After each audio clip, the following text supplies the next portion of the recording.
ما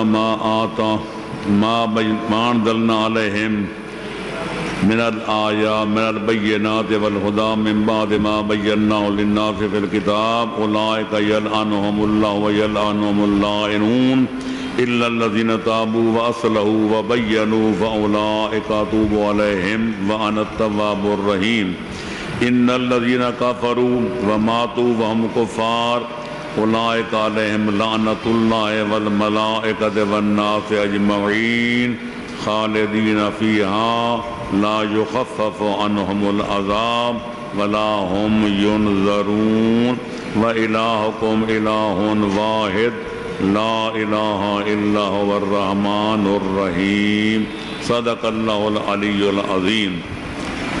خالق کائنات کے اس فرمان واجب الاحترام کا ترجمہ اور حاصل مطلب یہ ہے، فرماتا ہے جو لوگ ان آیات بینات کو، میرے حلال و حرام کو اور میرے احکام کو اور میرے معارف حقہ کو چھپاتے ہیں اور کھول کر لوگوں کے سامنے بیان نہیں کرتے، حالانکہ ہم نے قرآن میں ان کو کھول کر بیان کر دیا ہے، تو فرماتا ہے وہ لوگ ہیں جن پر اللہ بھی لعنت کرتا ہے اور لعنت کرنے والے بھی ان پر لعنت کرتے ہیں، سوائے اس کے کہ جو پہلے گناہ کر کے پھر توبہ کر لیں اور جن چیزوں اپنی اصلاح کر لیں اور اصلاح کرنے کے بعد جن چیزوں کو چھپایا تھا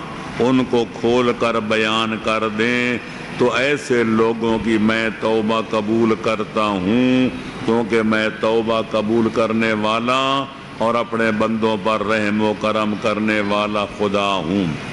پھر فرماتا ہے ان الذین کفروا، جن لوگوں نے کفر اختیار کیا، اسلام چھوڑ دیا، ایمان چھوڑ دیا، کفر کو اپنا دین بنا لیا، فرماتا ہے اور پھر اسی حالت کفر میں وہ مر گئے، توبہ نہ کی، کفر کو نہ چھوڑا، تو یہ وہ لوگ ہیں جن پر اللہ کی لعنت بھی ہے، فرشتوں کی لعنت بھی ہے اور تمام بنی نوع انسان بھی ان پر لعنت بھیجتے ہیں۔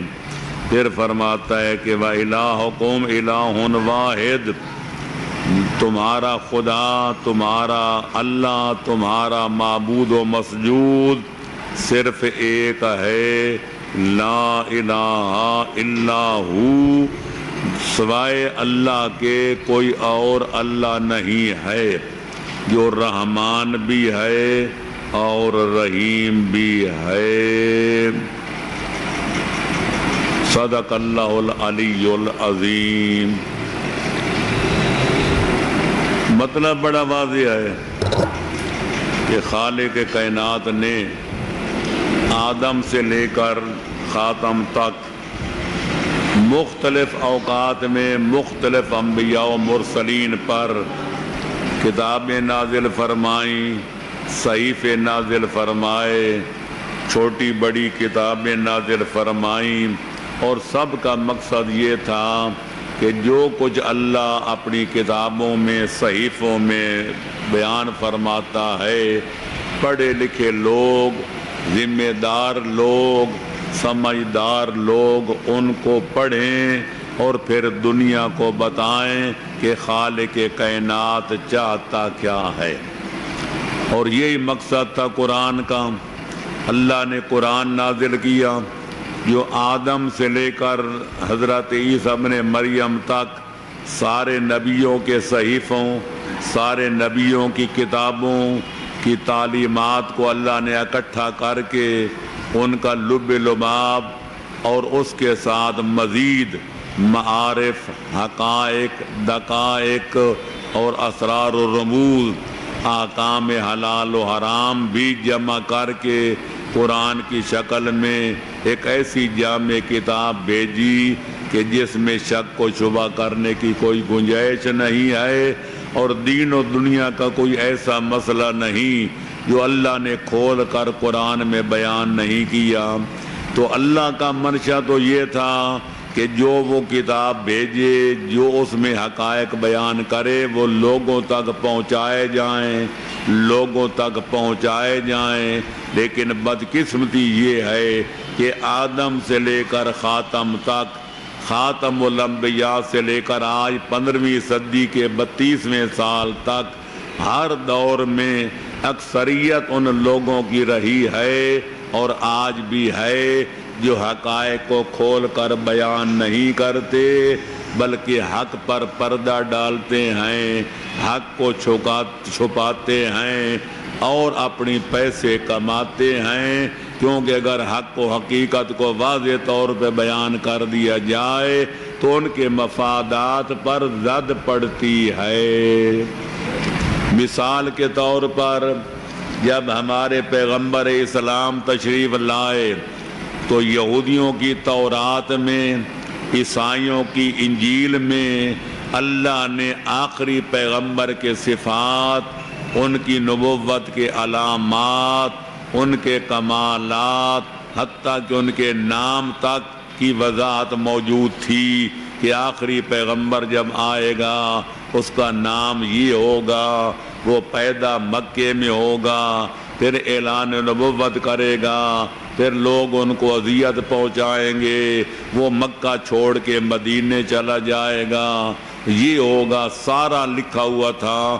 اور ان کے احبار و رہبان، یہود و نصارہ کے علماء ان چیزوں کو پڑھے ہوئے تھے، دیکھے ہوئے تھے، سمجھے ہوئے تھے، لیکن اللہ فرماتے ہیں یعرفونہ کما یعرفون ابناءہم، جس طرح ماں باپ اپنے گھر میں پیدا ہونے والے بچے کو جانتا پہچانتے ہیں، اسی طرح یہود و نصارہ آخری پیغمبر کو جانتے تھے، پہچانتے تھے، یقین کامل تھا کہ یہ وہی آخری پیغمبر ہے جس کا ہماری کتابوں میں تذکرہ اللہ نے کیا ہے۔ لیکن یعرفون نعمت اللہ ثم ینکرونہا، جان کے، پہچان کے انکار پہ تل گئے۔ کیوں؟ اگر اقرار کرتے تو یہودیوں کی چودراہٹ بھی ختم ہوتی تھی، عیسائیوں کی چودراہٹ بھی خاک میں ملتی تھی۔ کیوں کہ یہودی حضرت موسیٰ کے دین کے ٹھیکیدار بنے ہوئے تھے، وہ کہتے تھے کہ اب قیامت تک کوئی نیا نبی نہیں آئے گا، حضرت موسیٰ کی شریعت چلے گی۔ عیسائی حضرت عیسیٰ کا کلمہ پڑھتے تھے، وہ کہتے تھے کہ اب حضرت قیامت تک کوئی نیا نبی نہیں آئے گا، حضرت عیسیٰ کی شریعت چلے گی۔ یہودی کہتے ہم موسیٰ کے قائم مقام، عیسائی کہتے ہم حضرت عیسیٰ کے قائم مقام۔ عیسائیوں میں ان کی چودراہٹ تھی، یہودیوں میں یہودی علماء کی چودراہٹ تھی۔ اس لیے پیغمبر اکرم کی نبوت کا نہ انہوں نے بیان کیا نہ انہوں نے بیان کیا، تو لہذا اللہ فرماتا ہے ان پر میری بھی لعنت اور تمام فرشتوں کی بھی لعنت اور تمام بنی نوع انسان کی بھی لعنت۔ تو پتہ چل گیا کہ جو بھی حق و حقیقت کو چھپائے، خواہ اس کا تعلق یہودیوں سے ہو، نصرانیوں سے ہو، یا نام نہاد مسلمانوں سے ہو، یا اہل حق و دانش سے ہو، جو بھی حق کو چھپائے اور حق کا اظہار نہ کرے، حلال و حرام بیان نہ کرے، لوگوں سے ڈر کر یا اپنے مفاد کی خاطر عقائد حقہ کو چھپائے، معارف حقہ پہ ڈالے، اللہ کے حلال کو حلال نہ کہے، حرام کو حرام بیان نہ کرے، وہ قیامت تک اللہ اور اس کے فرشتوں اور انسانوں کی لعنت سے کبھی بچ نہیں سکتا۔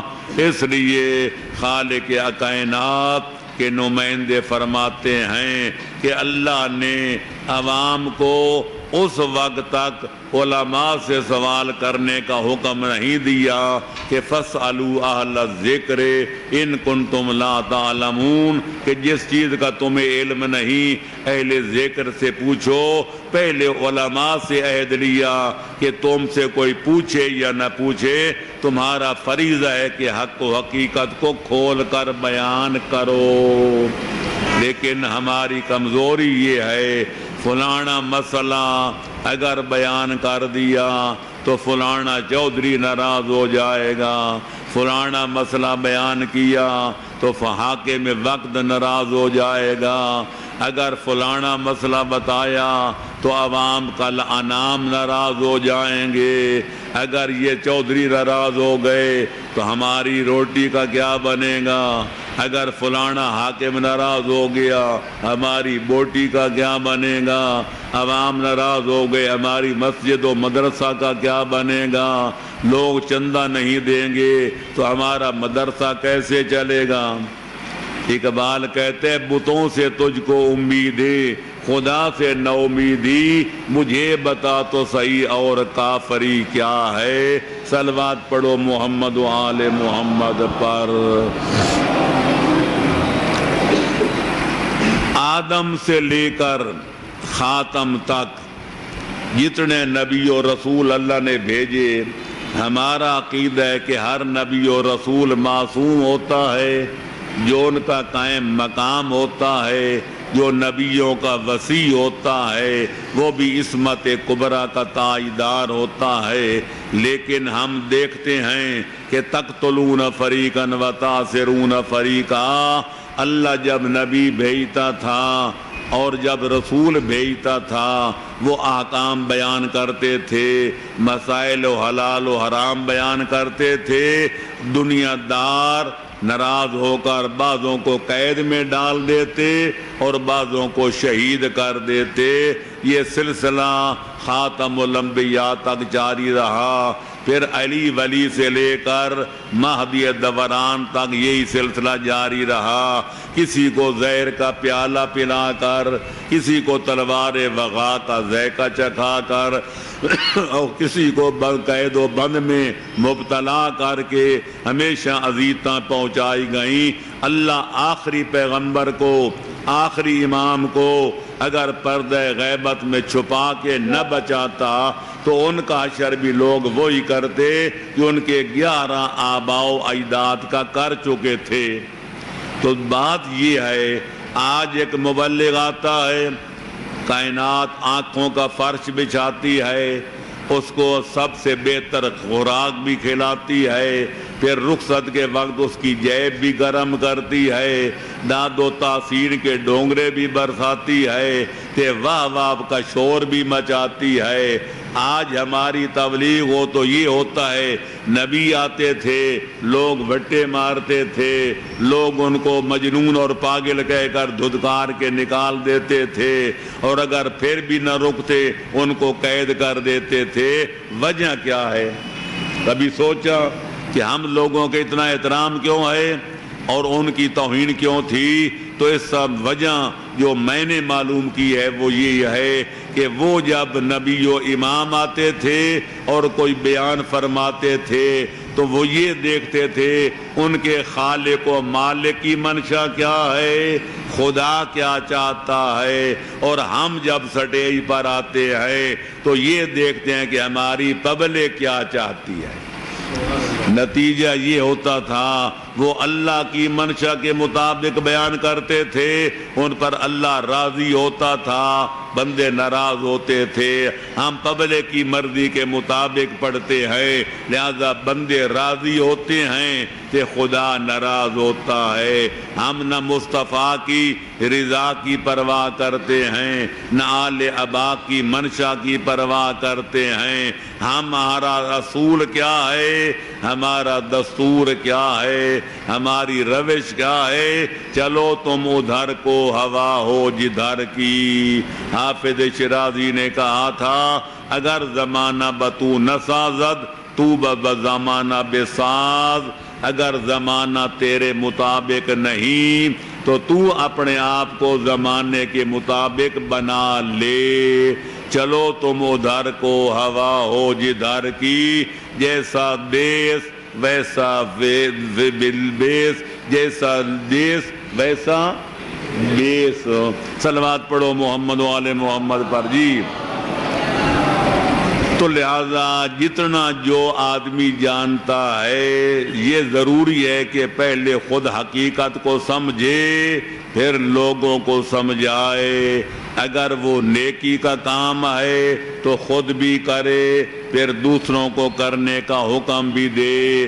اگر برا کام ہے پہلے اپنے آپ کو بچائے پھر دوسروں کو بچانے کی کوشش کرے۔ اسی کو امر بالمعروف بھی کہتے ہیں، اسی کو نہی عن المنکر بھی کہتے ہیں، اور معصوم فرماتے ہیں الامر بالمعروف والنہی عن المنکر، نیکی کا حکم دینا اور بروں کو برائی سے روکنا اور حق و حقائق کو کھول کر بیان کرنا، یہ سبیل الانبیاء، یہ نبیوں کا راستہ ہے، یہ اللہ کے نبیوں کے وصیوں کا طریقہ کار ہے۔ جو اس پر چلے گا وہ انشاءاللہ بروز قیامت نبیوں اماموں کے ساتھ معشور ہوگا اور جنت الفردوس میں ان کے ساتھ رہے گا۔ لیکن جو حق پر پردہ ڈالے گا، حق و حقیقت کو بیان نہیں کرے گا، نہ امر بالمعروف کرے گا، نہ نہی عن المنکر کا فریضہ ادا کرے گا، نہ حق و حقیقت کو کھول کے بیان کرے گا، تو وہ سب کوئی دنیا تو کما لے گا پر اللہ کی لعنت سے کبھی نہیں بچ سکے گا، اور اس کا حشر نشر ان دین کے دشمنوں کے ساتھ ہوگا کہ جن کا نام لے کر ہم لعنت کرتے ہیں۔ صلوات پڑھو محمد و آل محمد پر۔ صادق آل محمد فرماتے ہیں اپنے سلسلہ سند سے، اپنے آباء و اجداد کے سلسلہ سند سے، کہ فرماتے ہیں خالق اکبر کے آخری پیغمبر نے فرمایا، اور یہ روایت ہماری اصول کافی کے اندر موجود ہے، اذا ظہرت البدع فی امتی فعلی العالم ان یظہر علمہ ومن لم یفعل فلا فعلیہ لعنت اللہ۔ میری امت میں جب بدعات ظاہر ہو جائیں، لوگ بدعت کو سنت سمجھنے لگ جائیں، سنت کو ترک کرنے لگ جائیں، دین کے حلیے لوگ بگاڑنے لگ جائیں، حلال کو حرام اور حرام کو حلال بنانے لگ جائیں، پیغمبر فرماتے ہیں اہل علم کا فرض ہے اپنے علم کا اظہار کریں، لوگوں کو بتائیں کفر کیا ہے، اسلام کیا ہے، حلال کیا ہے، حرام کیا ہے، حق کیا ہے اور باطل کیا ہے۔ لیکن جو اس کو اپنے فرض کو ادا نہیں کرے گا اس پر خالق اکبر کی لعنت نازل ہوگی، اس کو اللہ کی لعنت سے کوئی بچا نہیں سکے گا۔ یہ تو ہے آخرت کا عذاب۔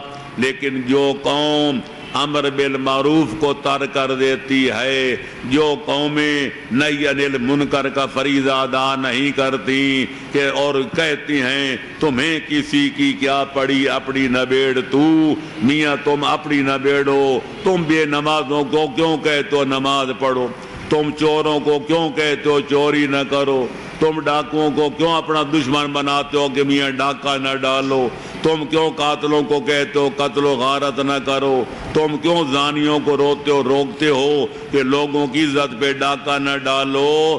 جو اس بنا پر لوگوں سے ڈر کر امر بالمعروف نہیں کرتے، معصوم فرماتے ہیں جب سب لوگ یہ فریضہ چھوڑ دیں گے تو آخرت کے عذاب سے پہلے اللہ ان پر دنیا میں 3 عذاب نازل کرے گا، اور آج ہم دیکھ رہے ہیں وہ تینوں عذاب نازل ہو چکے ہیں۔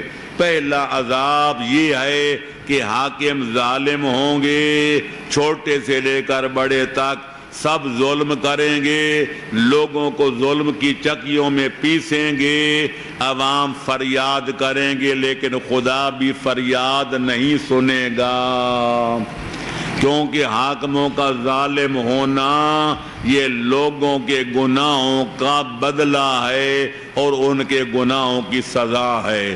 دوسرا دوسری سزا کیا ہوگی کہ فرماتا ہے کہ ناگہانی موتیں عام ہو جائیں گی، اچانک موت مرنا عام ہو جائے گا۔ لوگ سمجھتے ہیں کہ اچانک مر جانا بڑی اللہ کی نعمت ہے، اللہ کا بڑا احسان ہے کہ آدمی نہ بیمار ہوا، نہ ڈاکٹر کے پاس گیا، نہ گھر والوں کا محتاج ہوا، نہ ایک دن بستر پہ لیٹا، بس اچانک موت کا فرشتہ آ گیا تو اس کے ساتھ چلا گیا۔ معصوم فرماتے ہیں ایسی موت سے اللہ کی پناہ مانگا کرو۔ ناگہانی موتیں اچھی نہیں ہوتی، جو اچانک مر جائے۔ 100 سال کے پروگرام تھے، سامان 100 برس کا اور پل کی خبر نہیں، اچانک موت آ جائے۔ ایسا بندہ نہ کلمہ پڑھ سکتا ہے، نہ ایسا بندہ توبہ کر سکتا ہے، نہ ایسا بندہ وصیت کر سکتا ہے، نہ ایسا بندہ کسی کو کوئی نصیحت کر سکتا ہے۔ دل کے ارمان دل میں رہ جاتے ہیں تے بندہ دفن ہو جاتا ہے۔ یہ ناگہانی موتیں یہ بھی اللہ کا ایک عذاب ہے کہ جب قومیں امر بالمعروف کرنا چھوڑ دیتی ہیں اور نہی عن المنکر کا فریضہ ترک کر دیتی ہے، اللہ ناگہانی موتوں کی شکل میں دنیا میں یہ عذاب نازل کرتا ہے۔ تیسرا عذاب فرماتے رزق سے برکت اٹھ جاتی ہے۔ کوئی 100 کماتا ہے وہ بھی کہتے ہیں کچھ نہیں، کوئی 1000 کماتا ہے وہ بھی کہتے ہیں کچھ نہیں، کوئی 1,00,000 کہتے ہیں وہ بھی کہتے ہیں کخ بھی نہیں، کیونکہ رزق سے برکت اٹھ جاتی ہے۔ مہینہ ختم ہونے کے لگ بھگ ہو اور قریب ہو تو پھر قرضہ لے کر وقت گزارا جاتا ہے۔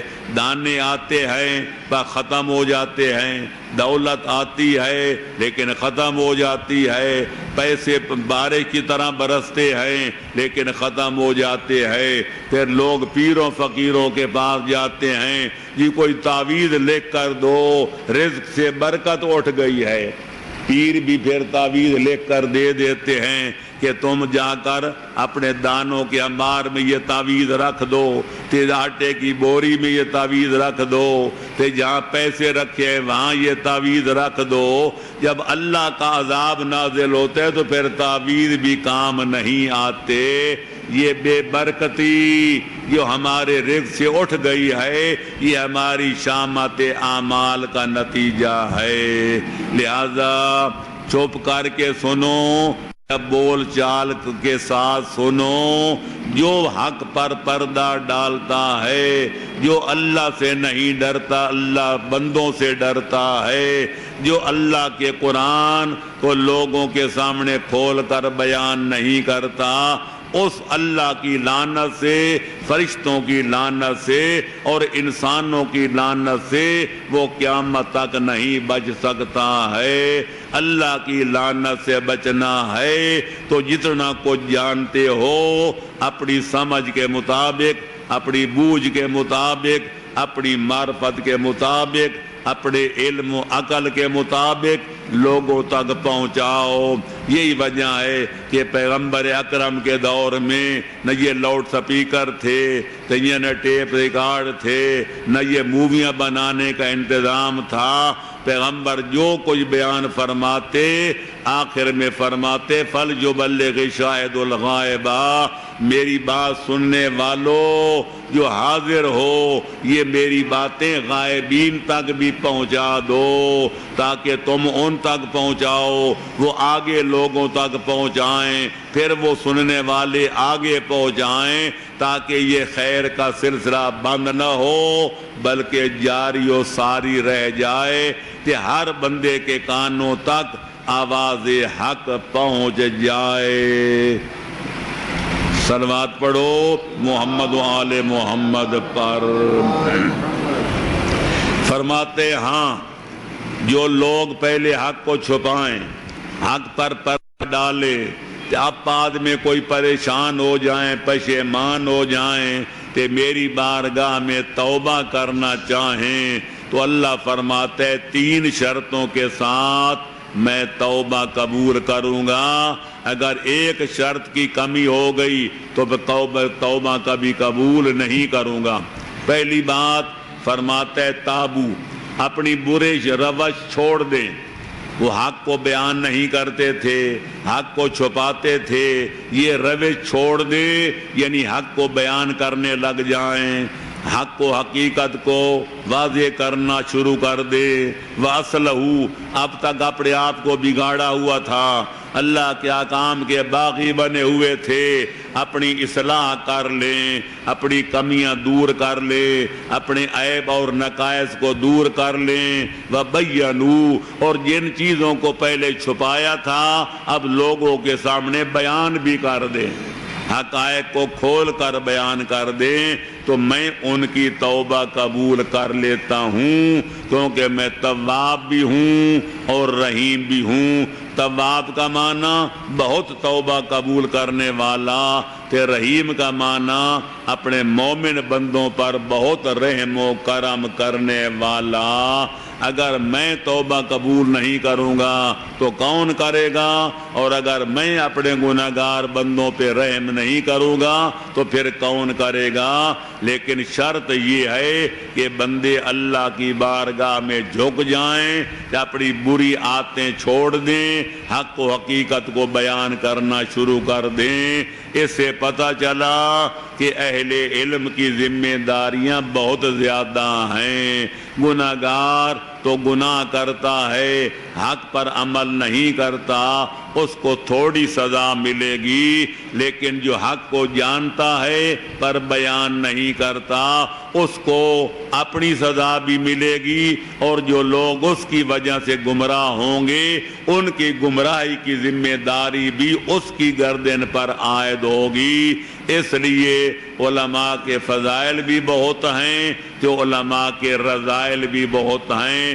یہی وجہ ہے کہ امام جعفر صادق علیہ السلام سے پوچھا گیا، کتاب کا نام ہے تنبیہ الامراء ایقاظ العلماء، علماء کو جگانے والی اور عمراء کے لیے تعزیانہ عبرت لگانے والی، اس کا نام ہے۔ اس میں لکھا ہے کہ امام جعفر صادق علیہ السلام سے پوچھا گیا کہ مولا من خیر الناس بعد الانبیاء والائمہ، نبیوں اور اماموں کے بعد ساری دنیا سے بہتر لوگ کون ہیں؟ فرمایا العلماء اذا صلحوا، نبیوں اماموں کے بعد سب سے بلند و بالا مقام علماء کرام کا ہے، بشرطے کہ باعمل ہوں۔ پھر سائل نے الٹ پوچھا، اس کا الٹ کہنے لگے مولا ومن شر الناس بعد ابلیس و اعوانہ، شیطان اور شیطان کے چیلوں چانٹوں کے بعد ساری دنیا سے بدترین خلائق کون ہیں؟ سب سے برے زیادہ برے کون ہیں؟ فرمایا العلماء اذا فسدوا، شیطان اور شیطان کے انصار و اعوان کے بعد اگر بدترین خلائق ہیں تو وہ بھی علماء ہیں، جبکہ بد عمل ہو جائیں، بد کردار ہو جائیں، ناہنجار ہو جائیں۔ اس سے پتہ چلا کہ علماء کی فضیلت بھی بہت ہے تو رذیلت کی بھی کوئی کمی نہیں۔ اگر اپنا فرض ادا کریں تو یہ سب سے بہتر ہیں، اگر اپنے فرائض میں کوتاہی کریں تو سارے بروں سے بھی بدتر ہیں۔ اللہم صلی علی محمد وعلی محمد۔ فرماتے لا الہ الا ہو، اللہ کے سوا کوئی اللہ نہیں ہے۔ الہکم الہ واحد، تمہارا معبود صرف ایک ہے، مسجود صرف ایک ہے، تمہارا خالق صرف ایک ہے، تمہارا حقیقی مالک ایک ہے، تمہاری موت و حیات جس کے قبضہ قدرت میں ہے وہ صرف ایک ہے، تمہارا نفع نقصان، تمہارا سود و زیاں جس کے قبضے قدرت میں ہے وہ ایک ہے، جو عزت و ذلت کا مالک ہے وہ ایک ہے، جو شاہ اور گدا بنانے والا ہے وہ ایک ہے، جو عزت کی مسند پہ بٹھاتا ہے عزت والوں کو، جو ذلت کے گڑھوں میں گراتا ہے ذلیل لوگوں کو، وہ صرف اللہ ایک ہے۔ لہذا بتوں سے تجھ کو امیدیں، یہ امیدیں چھوڑ دو، اللہ سے رابطہ کرو۔ اللہ کے قبضہ قدرت میں ساری کائنات کی باغ ڈور ہے۔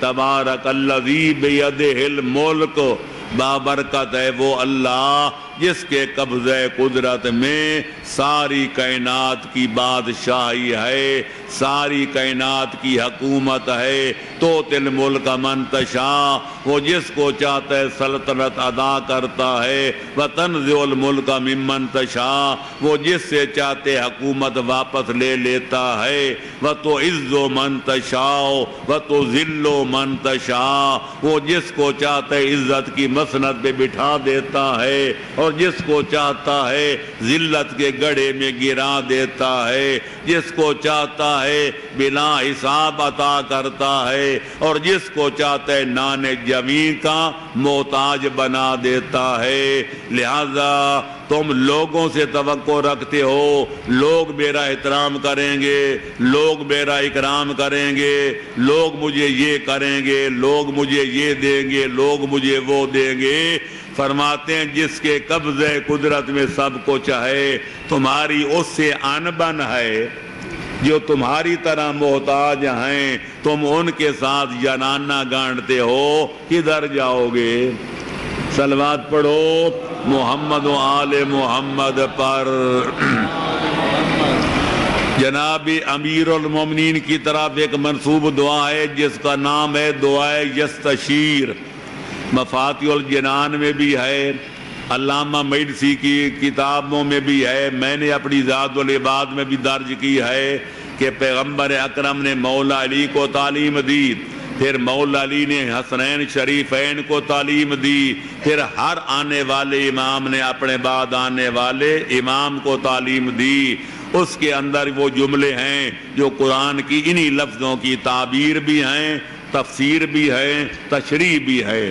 اے پالنے والے لا رافع لما وضعتا، جس کو تو گرا دے اس کو کوئی بلندیاں عطا نہیں کر سکتا، ولا رافع لما وضعتا، جس کو تو گرا دے اس کو کوئی بلند نہیں کر سکتا، ولا واضع لما رفعتا، اور جس کو تو بلندیاں عطا کر دے اس کو کوئی پست نہیں کر سکتا، ولا موتی لما آتیتا لما مناتا ولا مانع لما آتیتا، جس کو تو دینا چاہے اس کو کوئی روک نہیں سکتا اور جس کو تو نہ دینا چاہے اس کو کوئی عطا کر نہیں سکتا، ولا معز لمن اذللتا ولا مذل لمن اعززتا، جس کو تو عزت عطا کر دے اس کو کوئی ذلیل نہیں کر سکتا اور جس کو تو ذلیل و رسوا کر دے اس کو کوئی عزت کی مسند پہ بٹھا نہیں سکتا۔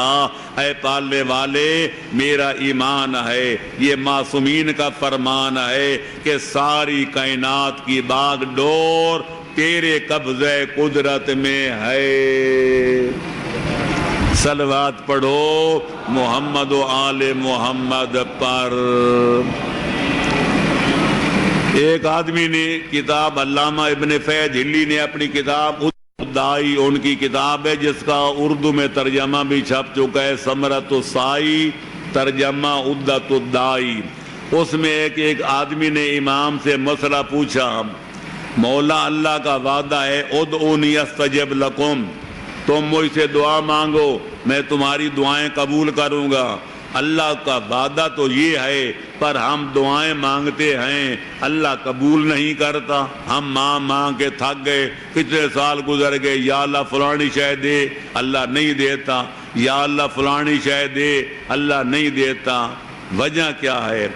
امام نے اور بھی بہت سارے وجوہ ہیں دعاؤں کے قبول نہ ہونے کے، فرمایا ایک وجہ یہ بھی ہے کہ تم مانگتے تو اللہ سے ہو لیکن دل میں ہوتی ہے فلانا بندہ اگر مہربانی کرے تو پانچوں گھی میں ہے. اللہ سے مانگ دو یا اللہ میرے بچوں کو ملازمت دے، کہ پھر دل میں فلانا افسر اگر مہربانی کرے گا تو میرا بیٹا ماشاءاللہ کیپٹن لگ جائے گا، میرا بیٹا تحصیلدار بن جائے گا. ادھر بتوں سے تجھ کو امید ہے، خدا سے نہ امیدی. ادھر مانگتے اللہ سے ہوتے، امیدیں غیروں سے رکھتے ہو. فرمایا تمہارے گھر میں اگر نمک نہیں، مرچ نہیں، تو وہ بھی اللہ سے مانگو یا اللہ مرچ نہیں انتظام کر، یا اللہ نمک نہیں بھیج. جب اللہ تمہارے دل کی کیفیت کو دیکھے گا کہ تمہارے دل میں اللہ کی ذات کے سوا کسی اور پہ بھروسہ نہیں ہے تو جو کچھ مانگو گے اللہ تمہیں فوراً عطا کر دے گا. یہ ہماری دوغلی پالیسی ہے کہ اللہ سے سوال بھی کرتے ہیں تو پھر لوگوں سے توقعات بھی وابستہ کرتے ہیں. پھر ہم کہتے ہیں فلانا بندہ سفارش کرے تو میرا یہ بن جائے گا، فلانا مہربانی کرے تو میرا یہ کام سنور جائے گا، وہ فلانا کام سدھر جائے گا. جب وہ کام نہیں ہوتا پھر ہم ناراض ہو جاتے ہیں. فلانا بڑا منافق ہے، یہ مجھ سے یہ کہتا رہا تو میرا کام نہیں کیا. فلانا بڑا بے ایمان ہے، اس نے وعدہ کیا تھا تو میرا کام نہیں کیا. فلانا بڑا لعنتی ہے، اس نے مجھ سے وعدہ عہد و پیمان باندھا تھا پھر میرا کام نہیں کیا. اس لیے غالب کہتے جب توقع ہی اٹھ گئی غالب، کیوں کسی کا گلہ کرے کوئی. توقع رکھنی ہے تو اپنے پروردگار پہ رکھو. امیدوں کا مرکز بنانا ہے اپنے پروردگار کو بناؤ. معصوم فرماتے ہیں لا یرجون احد الا ربہ. اگر امید رکھنی ہے تو اپنے پروردگار سے رکھو، اور اگر ڈرنا ہے تو اپنے گناہوں کے انجام سے ڈرو. لا یخافن احد الا ذنبہ.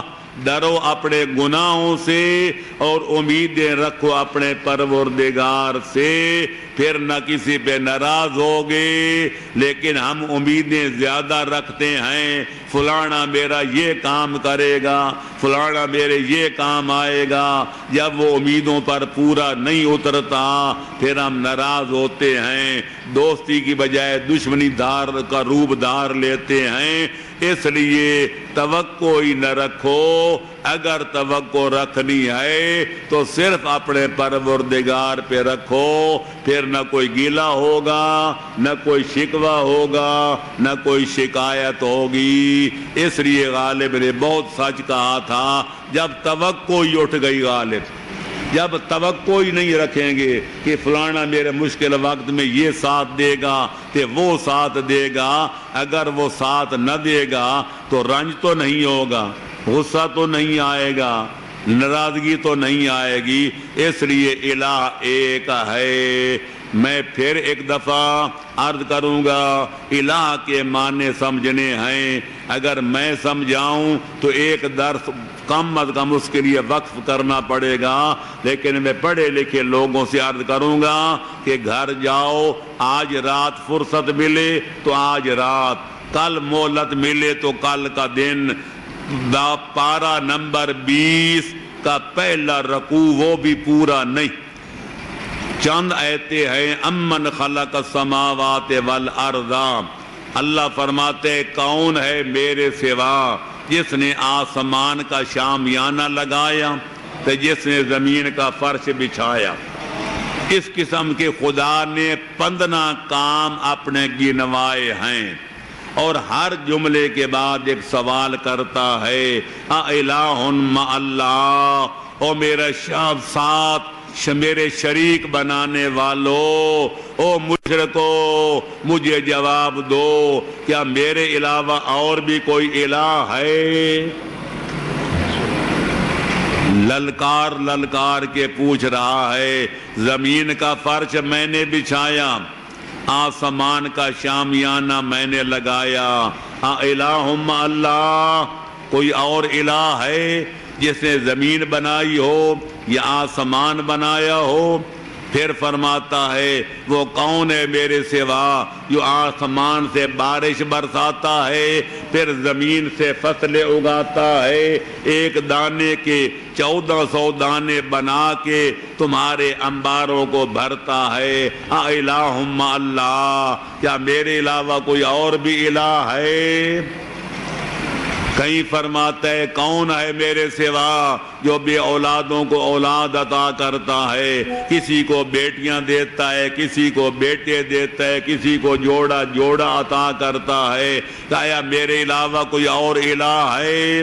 کہیں فرماتے امن یجیب المضطر اذا دعاہ ویکشف السوء، میرے سوا کون ہے جو پریشان حال کی آواز کو سنتا ہے، اس کی دعا پکار کو سنتا ہے، پھر اس کی مصیبت کو ٹالتا ہے، اس کی مشکل کو حل کرتا ہے، اس کو مصیبتوں کے پہاڑوں سے نکالتا ہے، مصیبتوں کے یلغار سے بچاتا ہے۔ الہ مع اللہ، میرے علاوہ کوئی اور بھی قاضی الحاجات ہے؟ امن یہدیکم فی ظلمات الارض والسماء والارض، وہ کون ہے جو اندھیری راتوں میں جبکہ نہ تارے ہوتے ہیں تے نہ کوئی چاند ہوتا ہے تے نہ دن کا سورج، وہ کون ہستی ہے جو تمہیں راہ راست پہ چلاتی ہے، تمہیں بتاتی ہے کہ تمہارا گھر ادھر ہے، وہ کون ہے جو تاریکیوں میں تمہاری رہنمائی کرتا ہے؟ کیا میرے علاوہ کوئی اور بھی الہ ہے؟ وہ کون ہے جس نے تمہیں بزرگوں کی قائم مقام بنایا، ان کی جائیدادوں کا وارث بنایا، ان کی عزت اور عظمت تمہیں وراثت میں ملی، تمہارا بابا کما گیا کہ کھا تم رہے ہو؟ وہ کون ہے جس نے تمہیں بزرگوں کا وارث بنایا، قائم مقام بنایا، جائیدادوں کا مالک بنایا؟ الہ مع اللہ، اس قسم کی ایتیں ہیں کہ انسان کا دل باغ باغ ہو جاتا ہے اور یہ حقیقت کھل کر سامنے آ جاتی ہے کہ ہم جن باتوں کو لوگوں کے ہاتھوں میں تلاش کرتے ہیں یہ تو ساری چیزیں اللہ کے قبضے قدرت میں ہیں۔ اللہ راضی ہو جائے تو دنیا کی ناراضگی کچھ بگاڑ نہیں سکتی، اور اللہ ناراض ہو جائے تو لوگوں کی خوشنودی کچھ سنوار نہیں سکتی۔ بیدہ الخیر، ہر قسم کی خیر و خوبی کا مرکز پروردگار عالم ہے، اس لیے قرآن چھلک رہا ہے، قرآن لبریز نظر آتا ہے۔ وَعَلَى اللَّهِ فَلْيَتَوَكَّلِ الْمُتَوَكِّلُونَ، اگر توکل کرنی ہے تو اللہ پہ کرو۔ وَعَلَى اللَّهِ فَلْيَتَوَكَّلِ الْمُؤْمِنُونَ، اے مومنو اگر بھروسہ کرنا ہے تو اللہ کی ذات پہ کرو۔ اے میرے بندو، الیس اللہ بکاف عبدہ، میں تمہارے لیے کافی نہیں تھا کہ تم میرا دروازہ چھوڑ کے پیروں فقیروں کے مزاروں پہ جا رہے ہو اور جڑیوں کا طواف کر رہے ہو اور میرے غیروں سے یارانے گانڑ رہے ہو؟ مجھے بتاؤ میرے خزانے میں کیا چیز نہیں تھی کہ تم مجھ سے مایوس ہو کے اوروں کے پاس چلے گئے ہو؟ یا ایھا الانسان ما غرک بربک الکریم، اے میرا بندہ مجھے بتا تو صحیح تجھے کس چیز نے دھوکہ دیا ہے اپنے رحیم خدا سے، اپنے کریم خدا سے، اپنے رؤوف خدا سے، اپنے مہربان خدا سے ناراض کیوں ہے؟ تے شیطان سے خوش کیوں ہے؟ شیطان میں خوبی کیا دیکھی ہے کہ اس سے یارانہ گانڑ رہا ہے؟ تے میں اللہ میں خامی کیا دیکھی ہے کہ مجھ سے منہ موڑے ہوئے ہے؟ کچھ تو بتا کہ میرے اندر نقص کیا ہے، کہ میرے دشمن شیطان کے اندر خوبی کیا ہے۔ لیکن اگر میری ذات میں نقص کوئی نہیں، شیطان میں خوبی کوئی نہیں، تو پھر مجھ سے منہ موڑ کے شیطان سے کیوں رشتے جوڑ رہا ہے؟ اللہ ہم سے سوال کا جواب مانگتا ہے، یا ایھا الانسان، اے میرا بندہ، اے حضرت انسان، مجھے اتنا تو بتا، ما غرہ کا، تجھے کس چیز نے دھوکہ دیا؟ مجھ سے ناراض کیوں ہے؟ مجھ سے منہ موڑے ہوئے کیوں ہے؟ مجھ سے منہ پھیرے ہوئے کیوں ہے؟ شیطان سے یارانہ گانڈے ہوئے کیوں ہے؟ شیطان کی کوئی خوبی بتا، میری کوئی خامی بتا۔ لیکن اگر تو میری خامی نہیں بتا سکتا، شیطان کی کوئی خوبی بیان نہیں کر سکتا، تو آ میرے ساتھ صلح کر لے۔ ہمارے نوکر ہم نوکروں پہ ناراض ہو جائیں، نوکر سرداروں کو راضی کرتے ہیں، سردار ناراض ہو جائے رعایا والے آ کے مناتے ہیں۔ اور یہاں وہ ذات جو نبیوں کا بھی خالق، ولیوں کا بھی مالک، اماموں کو امام بنانے والا، ساری کائنات کا خالق، مالک، پالک، اپنے روٹھے ہوئے بندوں کو نام لے لے کر منا رہا ہے۔ اللہ اکبر، یا رسول اللہ، یا علی، ماشاءاللہ، جزاکم اللہ۔ تو بس میرے دوستو ختم کروں، اگلا ایک جملہ اور کہہ کے اللہ فرماتے ہیں وَمَنْ كَفَرَ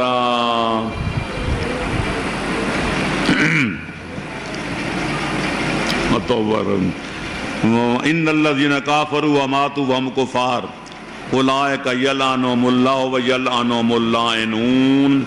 جو بندہ کفر کرے تو پھر کفر پہ مر جائے، وہ بے توفیق بندہ جو غلطی کر بیٹھے